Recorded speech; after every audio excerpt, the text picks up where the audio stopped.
Assalamualaikum semua. Hari ini saya bersama dengan seorang TikTokers yang banyak berkongsi dengan kita semua berkaitan dengan hibah, berkaitan dengan faraid, berkaitan dengan pusaka dan juga wasiat yang didatangkan daripada Wasiah Berhad. Ini orangnya. Nama kami sama, Nas and Nazri. Ya. Tuan, hari ini perkongsian dengan Breakfast with Roshamno, Duta Baharu untuk Wasiah. Kenapa ambil Roshamno? Okey, kenapa Rosham?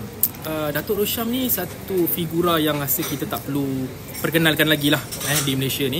Dan sebab inisiatif yang ataupun usaha Datuk Rosham ni sendiri nak mengetahui ataupun nak memahami secara lebih dalam tentang perancangan dan pengurusan harta. Itulah sebenarnya kenapa kami tertarik untuk menawarkan Datuk Rosham sebagai duta kami. Sebab Datuk Rosham bukan sekadar nak menjadi ikon kepada wasiah sahaja, tetapi dia nak menyampaikan juga isu-isu ataupun ilmu tentang pewarisan ini, terutamanya dari sudut hukum syarak dan juga undang-undang yang berkait rapat di dalam proses pengurusan harta pusaka.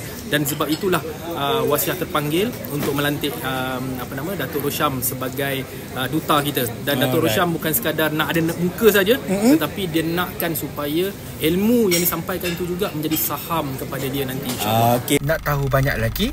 Follow for more, comment, like and share. Boleh?